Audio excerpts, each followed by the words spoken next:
I'm very honored to be here with you today. This is the second time in the past 6 months I've had the pleasure of being in Little Rock. This is a beautiful place. And I always find that the people are friendly, the weather's nice. I'm sure that's true all year round. Certainly has been in my last two visits, so I'm going to assume that's the case all the time. It's also an honor for me to be here at the Clinton School and at the Clinton Library. The work that you've done has gotten notice all over the country. I can tell you, having spent the last several years at Syracuse University's School of Public Affairs, that what you're doing here is on the map. You're a relatively recent entrant here at the Clinton School in the higher education game for public service and public affairs, but the work is important, and it is most definitely being noticed around the United States and indeed around the world. So congratulations on what you're doing here. I want to speak to you today over the next few minutes about public service, but not in the context that we typically think of when we're at a presidential library. When I say public service, many of your minds will turn to the idea of serving government. I want to talk about public service in a broader context. I want to talk about public service in the sense that we serve each other as a greater public. I want to talk to you today in the spirit of the holidays about charitable giving and what I think what it means for America and what it means for each of us. And to start on this topic, I want to remind you of a quote that you've probably heard before from John D. Rockefeller, who in 1905 was quoted as saying, "God gave me my money." Now, that sounds awful, I know. And for a lot of people today, it's used as evidence that Mr. Rockefeller was a bad man, a man who believed that he deserved his vast wealth in America's Gilded Age in the presence of the grinding poverty around him. But that's not what he really meant, because that's not what he really said. Here's really what John D. Rockefeller said in 1905. "God gave me my money. I believe the power to make money is a gift from God to be developed and used to the best of our ability for the good of mankind." In other words, John D. Rockefeller, and now I'm not going to defend his theology because it may or may not be right. This depends on your point of view, whether or not God gave him his money. But I will say that that's a rather different idea than that which we typically think of. He believed that he was rich because he gave. And the evidence is that John D. Rockefeller was giving away a whole lot of money before he was ever rich. There's evidence that when he was a young man and poor, he was double tithing. He was somebody whose understanding of wealth was tied to charitable giving as an investment philosophy. Now, that's something that as a professional economist, which I am, always seemed a little strange and suspect to me. In other words, here was his philosophy. I need to give money away before I can get money. Economists think that that's exactly the opposite. When I taught economics for 10 years at the university level, and I never started my microeconomics seminars by telling my students, "You want to know how to get money? Give it all away." That's not how you teach economics. Yet that's something that a lot of entrepreneurs throughout history have actually believed. So economics tells you one thing, but the experience of entrepreneurs tells you something else. One point in my career, about 5 years ago, I was teaching in an entrepreneurship department at the business school at Syracuse University, and I decided I was going to disprove this common claim from entrepreneurs who say that charitable giving is part of their investment philosophy. One of the reasons that they do so well economically is because they give money away. I thought, you know what, I'm glad you give so much money away, but you got to have it before you can give it, right? And I'm going to show you the facts. So I actually set out to show with data. I know this is cynical, and I hope you won't think less of me, but I set out to show that that philosophy was wrong. And I'm going to tell you what I found. In a nutshell, it's this. I found that Rockefeller was right, and I was wrong. I was completely wrong. I'm going to tell you why. I'm going to show you the data, and I'm going to tell you why I think it matters for America, and why I think it matters for me, and maybe why I think it matters for you. Well, let's start with a little bit of the facts about American charitable giving. Americans give a lot. Most normal years, Americans these days give about $300 billion away privately to charity. The vast majority of these dollars are given by private individuals, not by corporations, not by foundations, people like you and me getting out our checkbooks and writing checks to our favorite charities. $300 billion. Now, to put that into perspective, that's more than the entire national income of Sweden or Denmark or Norway. We give away privately to charity, voluntarily, not through taxes, more than the entire value of the economy of all but 30 countries in the world. That's a lot of money, and that's actually an amount that compares in some very interesting ways to other countries, and I'll tell you about that more in a second. About 75% of American families give money to charity each year. About 50% of Americans volunteer their time each year. Now, you might ask yourself how extraordinary this is, and I can tell you it's very unusual at the nationwide level.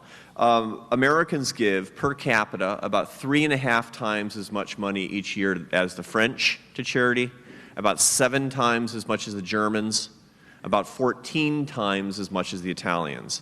There is no country in the world on which we collect data that comes even remotely close to the private charitable giving levels of Americans. Now, as an economist, the first question I ask when I hear evidence like this is, yeah, but we're a richer country, and we have a tax system that rewards people for giving charitably. So what if you correct for all that stuff? And you can. I mean, we have techniques when we're professional economists to make all countries as if they had the same income and tax levels. And what you find is that the gap between the United States and Italy goes from 14 to 1 all the way down to 10 to 1. In other words, it doesn't matter. Americans give more. And this is something that I think that we can probably all be truly proud of, that Americans are different. This is not a question of a difference in income. This is not a question of a difference in taxes. This is a difference in culture between the United States and other countries around the world. Obviously, this is not a partisan issue. This is something that we should celebrate, and indeed something that culturally we can see as our gift to the world, if others want it. Now, this flies in the face of some ideology, I should add. In 2004, former President Jimmy Carter was giving a speech at St. Olaf's College in Minnesota, and when responding to a question from a student, he said, you know the problem with Americans? They just don't care about the less fortunate of the world. Now, that was an offhanded comment, but it was a pretty tough one. The data say that that is false. The data say, now there are lots and lots of things that we can do in public policy to help the less fortunate of the world, but when it comes to the way that we behave privately, there is simply no comparison. The United States, citizens of the United States give more toward domestic and foreign causes than the citizens of any other country. Now, the question I have, getting back to the main research issue at hand, is this. Maybe the reason that we give so much money away is that, in general, we're a relatively wealthy country. Not even relatively wealthy. We're hugely wealthy. We're the richest country in the nation, in the history of the world. It's a wonderful thing. And, you know, maybe that's kind of what's driving it. We have very high economic growth rates, notwithstanding what's happened to us and everybody else in the world over the past year. The United States typically has economic growth rates that are twice the growth rates of our European allies, multiple times the economic growth rates of many of our Latin American allies. And maybe this is the reason that we can afford to be so generous. Or maybe, as John D. Rockefeller and many of my friends who are entrepreneurs would argue, it goes the other direction. Maybe our economic growth rates are so high, and part of the reason we're so rich is because we give all this money away, and we do so voluntarily. That's the question at hand. The question I thought I knew the answer to, and so I went out and got data so that I could answer it definitively. And next time when I was working, I had this wonderful job where I was teaching students who wanted to be entrepreneurs, and I got to meet all of these people who are fabulous entrepreneurs, really wealthy people who had done great things for their communities, created jobs and wealth and growth. And when what the next time they said, and part of my, as a platitude, part of my investment philosophy is giving money away to the needy, I'd say, no, wait a minute. It's not true. You got to have it before you can give it. Let's set the record straight. That was my plan, to say that, cynically. So I got the data. And the data were this. It was a fabulous source of information. In the year 2000, researchers at Harvard and colleagues around the country collected data called the Social Capital Community Benchmark Survey. And it was a survey administered to 30,000 families all over the United States. Little towns, big cities, the Midwest, the South, the North, all over the place. Poor places, rich places. It was highly representative. It was actually about 50 communities, a total of 30,000 families. And in this survey, which lasted an hour and a half, each family was asked about all of the ways that they serve other people. How much money do you give away? How much of your time do you give away? What do you like to give to? Do you give blood? Do you like to actually socialize with your neighbors? Have you volunteered in the past 6 months? All that kind of stuff, as well as all the facts about their lives. How much money do you have? How much money do you make? What's your job? What are your hobbies? How much education do you have? Huge battery of questions, and is the best single source of information for us to understand what Americans are really doing for each other at the level of the American family. So I spent a lot of time using these data because it was complicated. 30,000 families. Took a lot of time to get the data together and be able to analyze it. But I did, and my purpose once again was to show that when families earn more, they give more, but not vice versa. And I did, in fact, find evidence based on these data that when families got richer over time, they gave a lot more of their money away. Specifically, I found that if you had a 10% increase in your family income, that would raise your family philanthropy by about 7%, which is good news. Exactly what you would have expected. But I found something else, too. I found that the opposite was also true. I found that when families gave more, in later years, they tended to earn more, and the evidence was that it was being caused by the charitable giving. Specifically, here's what I found. If you took two families that were equivalent, that were equal to each other in almost every important way, same number of family members, same level of education, same race, same town, everything like that, except that one family gave $100 more to charity than the first family, the giving family would earn, as a result of the gift, it looked like in the data, $375 more in income. Now that's a great, if it's true, which I didn't believe, if it's true, that's a terrific return on investment. That's a fantastic, $3.75 for every dollar you invest. My pension's not doing that, let me tell you. I mean, and if it were true, it would be a great investment secret, just like Rockefeller said. But I didn't believe it. I figured I did something wrong in the data. And so I got new data. I did the same test using new data and found the same thing. I got new data on volunteering and found that people got richer after they volunteered. I got data on blood contributions and found that after people gave blood, they tended to become more prosperous. A little bit. Not a lot, but a little bit more prosperous. Even it seemed like a good investment. But it had to be wrong because it was contrary to my theory. Now, I run a nonprofit organization. I run a think tank now. But at the time, I was an academic. And all of you have met college professors. And college professors have theories. And what they like the least are data that conflict with their theories. Right? That's part of what it's like to be a college professor. So I did what college professors always do when the data are not consistent with the theory. I got rid of the data and I ignored the results. Okay, so I didn't do anything with it. I didn't publish anything on it. I just let the thing lie there. But I kept thinking about it. I thought, you know, that was such a weird thing that I found. And I came across this idea to test the same thing. I wonder what happens across the whole United States over lots and lots of years, maybe 50 years. What happens when Americans give more and earn more? Which is pushing and which is pulling? Because we've given a lot more and we've earned a lot more, so, you know, where's the cause and where's the effect? Well, if you go back to the mid-1950s until now, you find that the average increase in real income per person in America. Real income means purchasing power, stuff that you can buy. The average increase per person in America since the mid-1950s is 150%.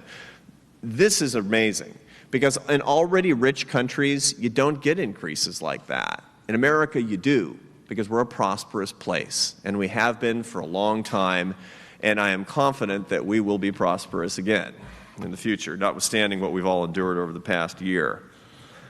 150%. Now, what about charitable giving over the same period? And the answer is, over the same period, average charitable giving has increased in real terms by 190%.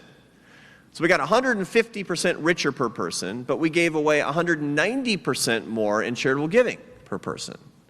This is really great news. This is really something to be proud of, because we're a prosperous nation and we're getting more prosperous, but we're giving away more and more, even proportional to our income, to charity. This is something that we can be justly very pleased about as a nation. And incidentally, it puts to a lie this whole idea that over the years, as the rich have gotten richer, the poor have gotten poorer in this country. What we really see is, as the rich have gotten richer, the poor have gotten richer, just not as fast. That's a controversy, but the data show that every income class has actually done better, and every income class almost has given more away to charity. Okay, but the real question is, which is pushing and which is pulling? And the data say, once again, the answer is both. That indeed, as the United States gets richer, people give a greater and greater percentage of their income away to charity over the years. But you also find this: if Americans were to give away just 1% more to charity per year, which at the individual level is about $2 billion, this would return, the multiplier for our economy, this would return causally, as a result of this, about $39 billion in GDP. $2 brings $39 billion to our economy. Now that's huge. I said that if you give away $1, you get $3.75 back. Now I'm telling you that if you give $1, the economy gets something like $18 or $19 back.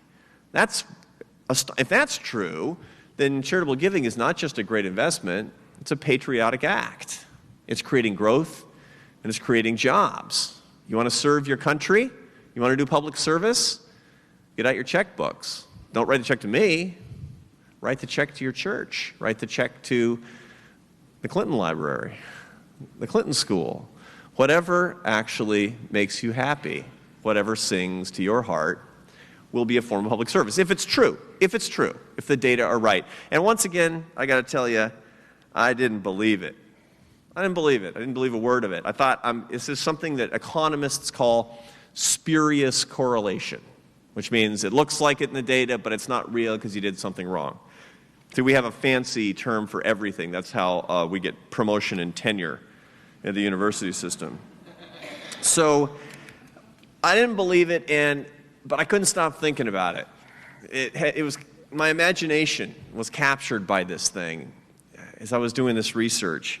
And finally, I asked a friend of mine who's a psychologist who does work in charitable giving about this. And I said, I'm getting this really weird result, and I can't figure it out. I can't figure out what I'm doing wrong. I keep finding that when people give money away, they get richer. It's true for the country, it's true for individuals, it's true for non-money gifts. I keep getting it over and over again. I can't figure out what I'm doing wrong. And my friend said, you know the problem with you people? No good conversation ever starts like that, right? He said, you know the problem with you economists is you have no imagination. He said, we've known that for 30 years. I said, tell me, well, what have you known for 30 years? He says, we haven't done this in terms of money, because you economists, all you care about is money. We care about the really important stuff, and we've known that the real currency of the human heart has been fueled by giving. I said, well, that's all pretty new age. What do you mean by that? And he said, we've known for 30 years that when people give money away, they get happier. And that's what really matters, is that you can actually cause greater happiness if you give. Really? Now, this is interesting. And I'll tell you why. Because when you're in a business school and you do management classes, you'll find that one of the greatest secrets to successful human resource development, this is a secret, hire happy people. Why? Because happy people create more value. You got two candidates. One's happy, one's not. Hire the happy one. Happiness is actually more important than education. Happiness is more important probably than showing up to work on time. In some cases, it's more important than showing up at all. Happiness is the key to being a successful person, a successful employee in many cases. It's not actually the whole thing, but it really is critically important for productivity and value creation. And when you're trying to maintain a large workforce, let me tell you, and many of you do, you know that you want happy people. So I'm really charged up by this finding, if it's true, that happiness, that giving leads to happiness, because I know that happiness actually leads to productivity, and productivity leads to prosperity. And guess what? Maybe I found my solution. Now, I was getting kind of worried that either I was doing my economics wrong, number one, or number two, I had found something really metaphysical and cosmic that I couldn't handle. So, well, actually, you know, I won't lie to you. I actually take my faith seriously, and it is convenient when social science backs up Scripture, but that's not what I was trying to do. I was actually trying to find some correlations that were doing economics as opposed to religion. But this made this link, and I thought to myself, maybe this is it. So I started looking at the data on happiness. Actually, it led to my next book after I wrote this stuff up, which was a book about happiness. And I found that people who give to charity are 43% more likely than non-givers to say they're very happy people. That people who volunteer one time per week are 50% more likely to be very happy people who are demographically equivalent, same education, same income, same everything, than people who don't volunteer. Blood contributions will raise your likeliness, your likelihood of saying you're a very happy person by about 50%, and on and on and on and on. And furthermore, we know that the giving causes the happiness from experiments, laboratory experiments. And this stuff is really ingenious, where you actually will go, for example, into a test group of students, and you'll divide them equally, and you'll have a test group and a control group, kind of like you do drug tests, except that the test group will be assigned to mentor kids from underprivileged backgrounds, and the control group will be assigned to watch TV or play board games. Typically, this is how you do it in these academic experiments. And what you find is that before and after the experiment, the test group of people have dramatically different happiness levels. You can raise your happiness level today by going and volunteering or writing a check to your favorite charity. We know this for a fact. Furthermore, we know that you can permanently raise your happiness level over your baseline by making giving more a part of your daily life. In other words, if it's part of your steady diet, you will become a happier person. The research shows that, and I guarantee that, because I've seen it and I've worked with a lot of people on exactly this subject. Okay, the real question is not whether it's true, the real question is why it's true. Because then it starts to get interesting economically. And there's wonderful research on this. Why is it that when you give, you get happier? Right? When you think about it, what's going on out there? Is it the hand of God? I can't measure that, but I can measure a little bit about what's going on neurochemically in your brain. And the answer is, at the physical level, that when you give, there are changes in your brain, and there are changes in the way that you are treated by others, and both of those are going to make you happier and ultimately more productive. Now, first of all, there is evidence that brain chemistry is altered in your favor when you engage in a charitable act. In the late 1980s, there were two neuropsychologists, who discovered a phenomenon that they called the helper's high. The helper's high was evidence that the brain releases endorphins, the opioid, the chemicals that make you feel a little bit high. The same thing that you get when you take drugs or alcohol. That's the reason people take drugs and alcohol, as a matter of fact, to get these opioids in their brain. Well, you get a little bit of that when you help other people, according to these studies. Now, that's interesting, but it doesn't really help me in my research question, which is why people get richer. And here's why I think that. When I was in high school, I had a lot of friends who specialized in getting high. And I'm 45 years old now, and I keep in touch with one or two of them, and it turns out that that was not a strategy for success. So giving makes you feel good, but that doesn't necessarily mean it's going to make you rich, right? There has to be some other explanation for that. Well, that explanation came about 10 years later in the late 1990s. And there was one important study from researchers at Duke University who were looking at the subject of stress. Now, stress is a really interesting thing when it comes to happiness and productivity and success, because we know that when you do, many of you have probably gone to your doctor, and your doctor says, you got to relax. You've got too much stress in your life. This is a really common thing these days.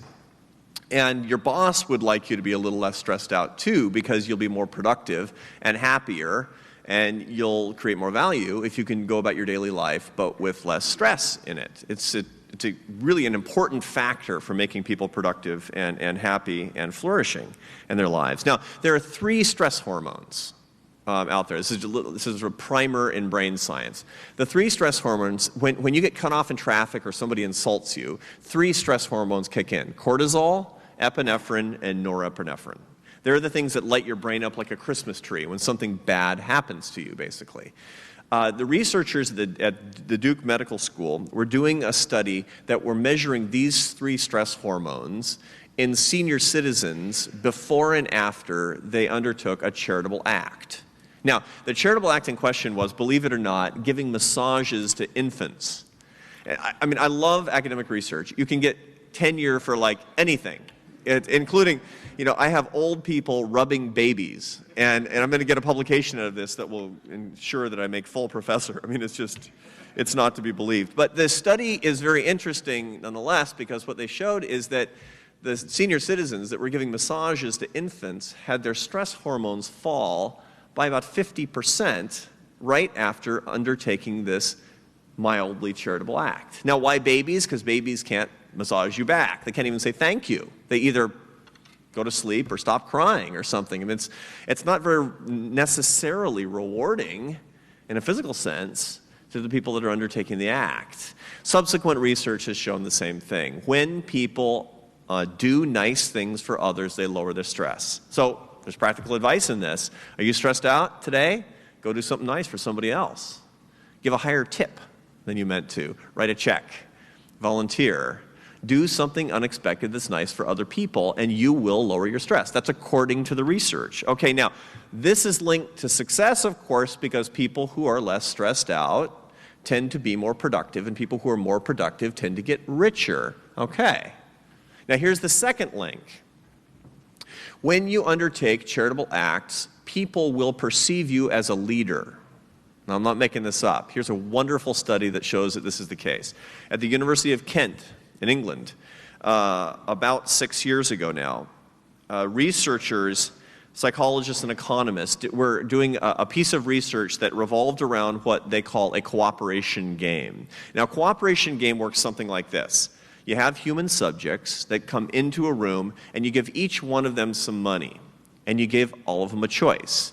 They can keep the money for themselves or take some portion of it and put it in a common fund. Then the researchers look in the common fund, and they count the money, and they double it, and they pass it out equally to all the people in the experiment. Now, you're registering these instructions in your brains right now, and you've already figured out that the best possible outcome is for everybody to put 100% of their money in the pot, because then it gets doubled at its maximum level, and everybody ends up with double. But if you're really sneaky, here's what you want to do. You want to be the only one who keeps all his money while everybody else puts in all of theirs, because then you get something like 300% as opposed to 200% or something near on 300%.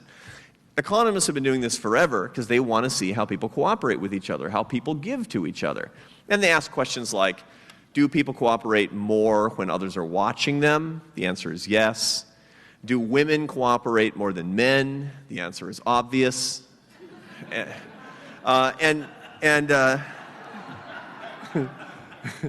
And so forth and so on. You get the idea. I mean, yes, somebody got tenure for showing that women cooperate more than men. Once again, it's a great profession. But here's where it really got interesting at the University of Kent. In that particular experiment, there was a second phase to the cooperation game that was unannounced to the participants. After they finished the cooperation game, they counted up the money and everybody saw each other. The researchers said, oh, there's a second part, and they broke everybody up into who had participated into small groups, teams they called them.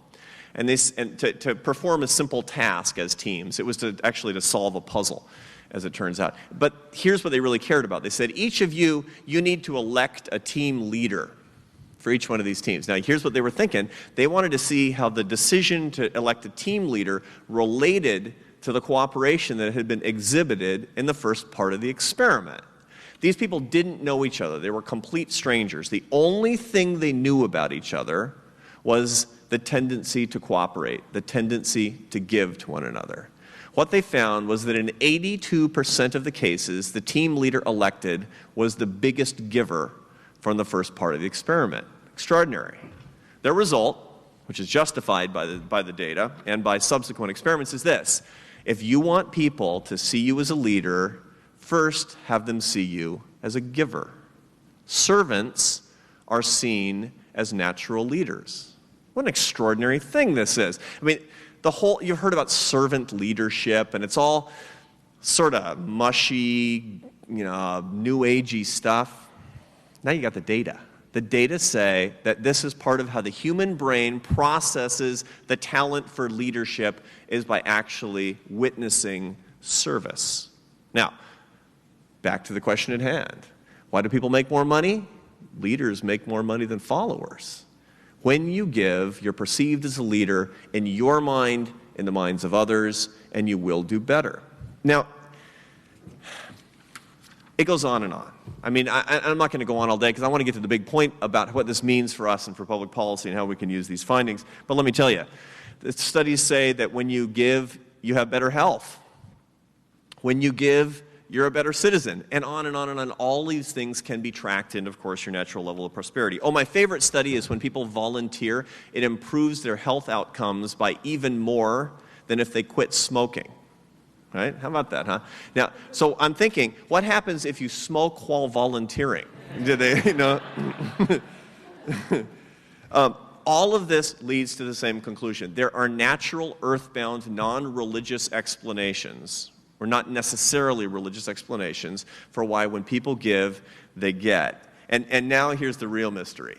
The real mystery is not why I kept finding this weird thing in my data. The real mystery is why I didn't figure it out for several years. How come I didn't believe it in the first place? It took me data saying that brain science changes and we're perceived as leaders and health improves and all this stuff, as opposed to me actually trusting what I should have believed all along and what smart people have believed and have experienced. I wanted to show that all these people who said this were ridiculous. All these people were just trying to be positive thinkers. And what I found out was that I had been deeply mistaken all these years, and I now repent of that. The bottom line is that giving makes people healthier, happier, and richer. It leads to stronger communities, and it leads to a more prosperous nation. It's something that when we do it, we enrich ourselves, we enrich others, and when people see us doing it, we can enrich them as well. So the question then is, for the case of public service, because we are, after all, at a school of public service, how can we get more of it? And the first way to get more charitable giving is by fighting a bunch of myths about it. What are the big myths about charitable giving? Well, myth number one is that giving makes us poorer, right? I'm the chief executive of a relatively large nonprofit organization now. And the tendency is to think that if I ask somebody for a contribution to my organization, that they're going to have less money. That, my friends, is wrong. That is not true. They'll have less money for a few minutes or a few months or something, but ultimately they will be richer. And this is really critical for me to remember, because what I'm telling you here is that everybody who gives to my organization or your favorite organization or any nonprofit organization is going to be better off, probably, even than the organization. That's actually kind of a hard sell, and I can go to a contributor to the American Enterprise Institute and say, do I ever have a deal for you? Right? But it's true, and it's transformed the way I think about this stuff. I'm a joyful fundraiser as a result of this, because I honestly know to be a fact that I am helping these people. Now, the question that people always ask me is, so what do you get the biggest benefit from? Giving to what will make you the richest? And the answer is the American Enterprise Institute.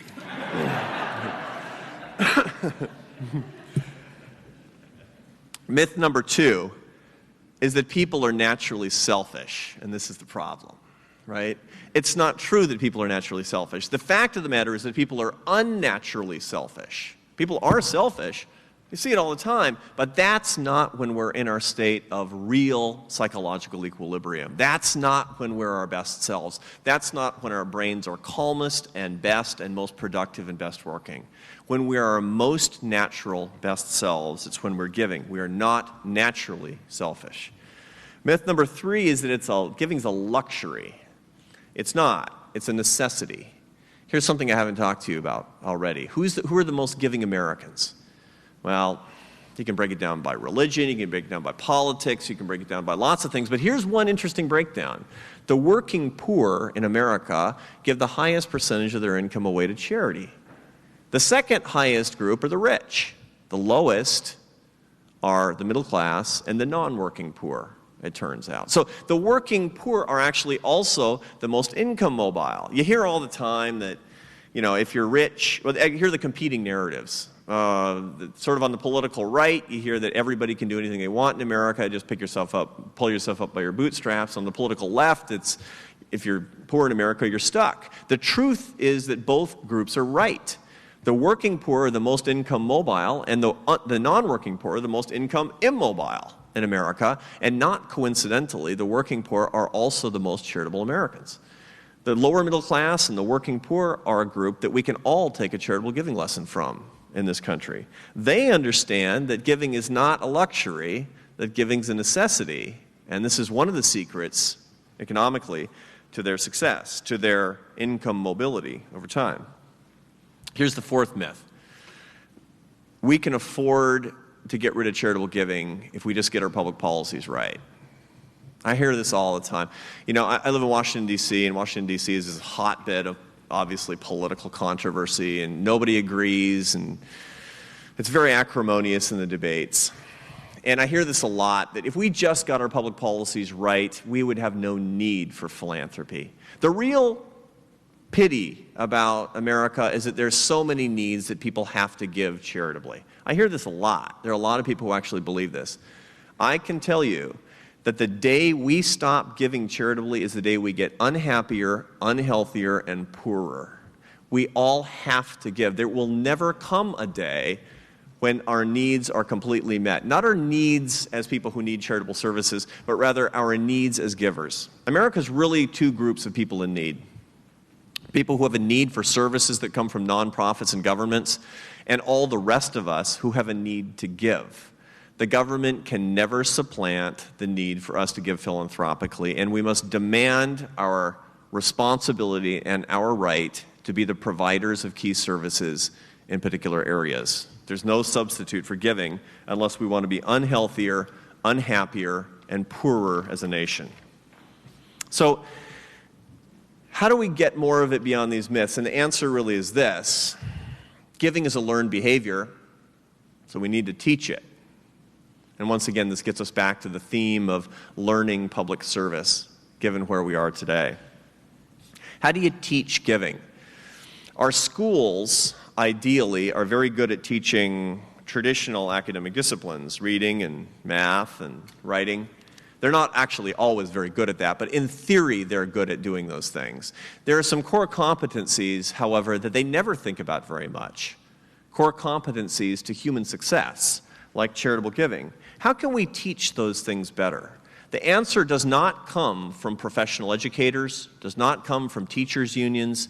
The answers come from you and me and citizens and communities who are deeply involved in the whole game of giving. What can we do today to embed the ideas of charitable giving more in the lives of young people? We don't know the answers to that, but that's my challenge to me and to you on how we can actually design effectively a moral curriculum that will help people on their path to success. How else can we teach it? Well, this one is a tougher one. I know, looking at the data, that the best way that people learn, how do you think the best way to learn charitable giving? What's the most efficacious way? Thinking about it, you say, well, from your parents, right? And how do you learn it from your parents? Because your parents browbeat you and say, give your money to charity. No, because you actually see them giving money to charity. The single best way for people to learn charitable behavior is to see people they admire and want to emulate in the process of charitable behavior. Human beings and other primates are prone to mimicry, it turns out. If you're a successful person, people will tend to do what you do. They'll drive the car that you drive. They'll wear the clothes that you wear. They'll want to live in your neighborhood. And if they see you giving charitably, they'll do that too. But this, of course, poses a conundrum. If you follow my religious tradition, you know that when thou doest alms, let not thy left hand know what thy right hand doeth. In other words, you know that your charitable giving is best when done in private. Yet I'm telling you that the best way to teach it is to do it in public. How do you resolve these things? I don't know. I submit that to you. I submit that conflict to you because I haven't worked it out yet. I can tell you in my own organization, I ask my donors if I can make their names public because I want people to mimic them. What does that do to them morally? I don't know. Good things, I hope. Now, this research, and this is just my last thought, so we have a little bit of time to discuss this. This research has changed my life. It's changed my life in lots and lots of ways that have been good for me and good for my family. It's changed giving patterns, just in lots of sort of semi-personal ways. And I'll just give you one example of how it's changed my life. When I was doing this research about 5 years ago for a book, there's a book called Who Really Cares that came out in 2006. And I was coming up with these weird results, and I was writing up this chapter, and I took it home to my wife. And my wife reads everything I write, and she's a very harsh critic. I'll write a column for the Wall Street Journal, and she'll spike it. So you can't publish that. You're going to look like you're crazy. You can't publish it. And her judgment is impeccable. It's always great. I always do what she says on these things. And I took home this chapter, and she read it. She said, "That's pretty interesting. How are we going to live this?" And I said, "Oh, well, what do you mean?" She said, "How are we going to give more?" I said, "Well, can we get more money away?" She said, "No, I don't know. I think maybe we could do more than that." And I said, "Uh-oh. Where's she going with this?" And she thought about it for a couple of weeks. She said, "What I think we ought to do? I think we ought to adopt a baby." And I said, "Sweetheart, it's only a book."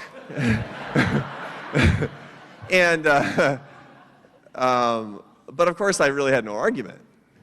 I mean, what can I say at this point, right? No. I mean, I had the data. And and I'm a social scientist.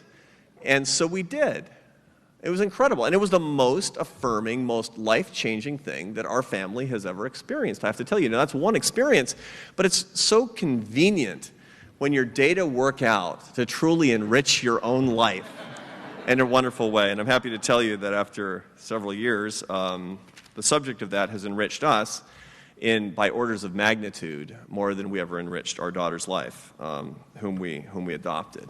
And I'll leave you with this thought.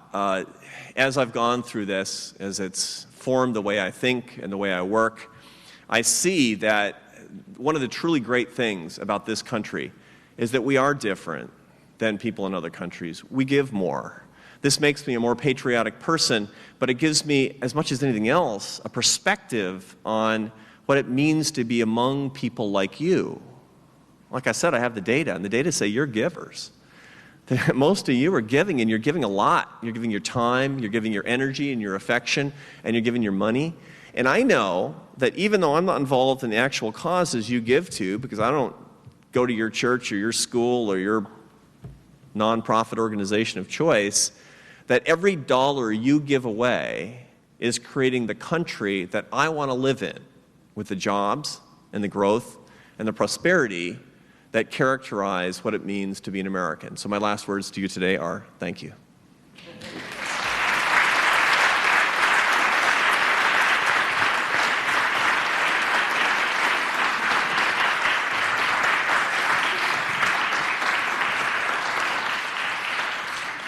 We've got time for a few questions, and I hope the Clinton School students who were here heard that message very well.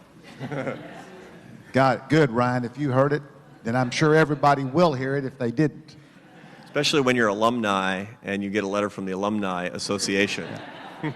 No. All right, so yes, sir. Question right here. Hi. Thanks for the wonderful talk. I'm wondering if you think there might be sort of a paradoxical effect of doing such a good job of revealing the mechanism of all this. And I'm wondering, you did a nice connection between the behavioral phenomenon and the biopsychology. But what about the state of mind? If I approach this instrumentally and say, oh, I've learned the key to getting wealthy is to give a certain, I can get a multiplier on my money, do you think that possibly, ironically, knowing what's going on could destroy the effect? Yeah, I love that question. I've thought about it myself. In other words, if you understand what's going on, does it still work? Do the forces of the universe still, because the question is, will it lower your stress? Will you be obviously self-interested such that other people don't reward you for your philanthropy? Will all that good stuff not flow to you? I don't know the answer to this, but here's what I do know. Anybody who would do it for that reason doesn't believe it in the first place and won't do it. I think actually, by understanding it, it won't fundamentally change your behavior, because most people who would treat giving as fundamentally instrumental are not quite capable of making this leap of faith. This is really the mystery of faith in things like this, and the paradoxical nature of giving and getting, of the fact that giving and getting are part of the same mechanism. People who understand that what goes around comes around, and so forth and so on, are living in kind of a state of faith about how these relationships work. So you can explain this relationship, and most people who are already giving say, oh yeah, oh that's nice, good, I'm going to go about my daily business. And those who aren't giving say, these data are messed up. I don't believe it. So I don't know the answer to this, and I would like to, but I can't imagine any way to test it, because the people who would only give for the reason that they might get richer as a result, I doubt that they would put themselves in the middle of the experiment in the first place. That's not a satisfactory answer, but it's the best I have. Thanks. Hi, thank you so much for coming here. My name's Kimberly Caldwell. I'm a student at the Clinton School, and this has just been so much fun. I serve on the board for the Young Nonprofit Professionals Network, and we're always trying to help people understand the importance of our organization. And I know a number of my classmates also have experience working with nonprofits. And so you spoke earlier about the effect on, I believe it was the GNP or the GDP with charitable giving. I wonder how much of that has to do with the nonprofit economy, and if you did any research into that. The nonprofit economy is really important to the American economy. It's, depending on how you measure, between 5 and 10% of American economic activity, which is extraordinary. There are a couple of economies where it's larger.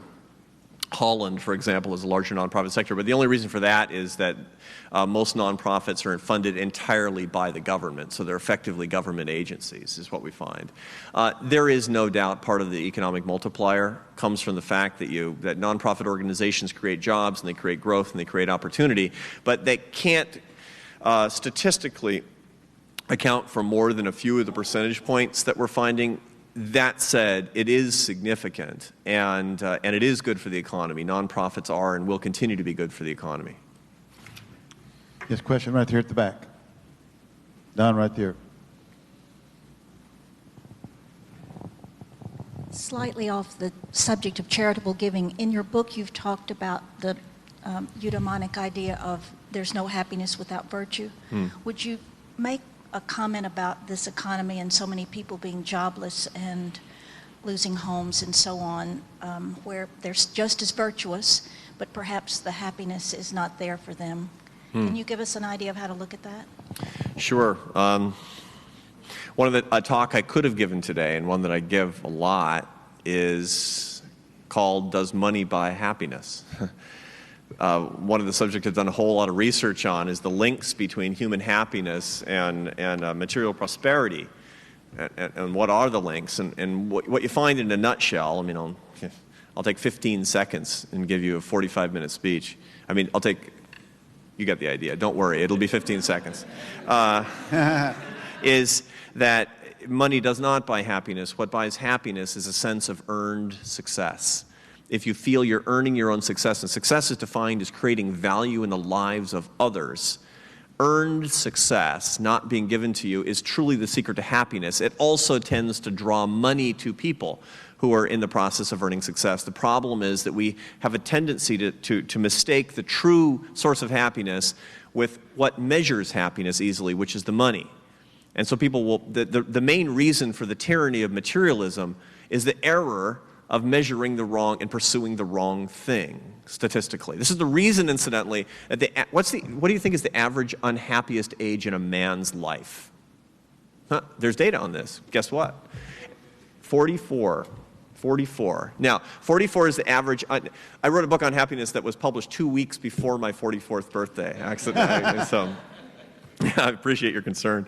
And the reason for this, the general reason that we're given for this by psychologists is that 44 is the average age when your spouse figures out definitively that you're boring, right? Or that you have adolescent kids. There are all these reasons, but the economic reason is by about the mid-40s is when a man in his life figures out that money and success are not the same thing, and he's been pursuing the wrong thing, and the paths have diverged, but you're stuck. I got the private school tuition, and I've got the great big mortgage, and I don't want to be a lawyer. I hate being a lawyer, but my passion is over there, being a radio show host or a flute player or something, working with wood, whatever. And then it's too late, and that's actually what leads. It's sort of the economic explanation for male menopause, right? So, and it turns out the economic explanation is way better than the psychological explanations. So, and what that tells us is that earned success and money are not the same thing. And when we fall on economic hard times, this is very important to remember. What can we do, even in the face of economic hardship, to facilitate earned success for other people? And success doesn't mean money. That's only a symptom of earned success. Real earned success is what can we do today to make people, rich, poor, and everything else in between, more successful in terms of the value that they can create for other people. This is a very sophisticated understanding of giving. Giving is not just giving to other people. Giving is giving opportunities to give to other people. What are we going to do for people today who are in economic hardship such that they can serve other people? And this feeds into so many public policies. We should never again have a welfare program that does not include an element of service by welfare recipients to their own communities. Ever again. It should be hardwired into every single program, because that's the real secret to success, which is the secret to human flourishing. So this gets us a little bit of the way down the road to the answer to the question that I'm giving you. And we could go into more detail, but my guess is that's probably enough, and I'll stop on that for now. Allie, right here. Hi, thank you. My name is Allie Turr. I'm also a student here at the school. I know that with your last book, you actually had the opportunity to brief President George W. Bush and the First Lady, and so I was wondering if you could talk about what that experience was like. And then with the current administration and its commitment to service with the expansion of AmeriCorps and the Serve America Act, has this latest book generated any buzz in Washington? Thank you for that question. I did, when I was talking about the effects of charitable giving on people and on communities, I did brief former President Bush for about an hour and a half on this subject at the White House. It was a very interesting experience. And I was an academic, and I hadn't, at that point in my career, spent a whole lot of time talking to politicians. And so I was nervous. It certainly was an interesting experience. But the big takeaway was this. I was paired with an academic from Harvard, a man by the name of Robert Putnam, who wrote a book called Bowling Alone, and it's a friend and colleague of mine. And we have very, very different perspectives on politics. Let's put it that way. I'm right and he's wrong. So, and President, and this is the main thing that I learned. I mean, President Bush was deeply, deeply committed, as is President Obama, and certainly was President Clinton, in the whole concept of public service and voluntary service as integral to good citizenship and to a healthy society. And this is why I was briefing President Bush. And he said, so in the last couple of minutes of our time together, he said, so give me some takeaways. What can we do? What can we do to get more public service, to get more volunteering, get more giving? And I said, sir, I think that what we have to think about is what we shouldn't do in government. I think we need to assess all the ways that the government is getting in the way of all the private mechanisms in which people can help each other. How are all the ways that the government's crowding out private relationships, private sources of help, private philanthropy? Why don't we do an assessment of all the ways that the government has supplanted the relationships that people have with each other for service? And the president said, okay, well, all right. And he turned to Mr. Putnam. He said, Dr. Putnam, what do you think? And Dr. Putnam says, I think we could spend $15 million collecting data on this, right? And the president said, I like it. The bottom line is politicians don't get elected to do less stuff. Politicians get elected to do more stuff with more public money. That's what politicians get to do. And I learned that very, very quickly. And my suggestion didn't fall on deaf ears, but it certainly was not going to be as popular as somebody who told the president what he could do with more coerced taxpayer dollars to collect more data and maybe even force people into volunteering programs. Now, what kind of relationship with the current White House?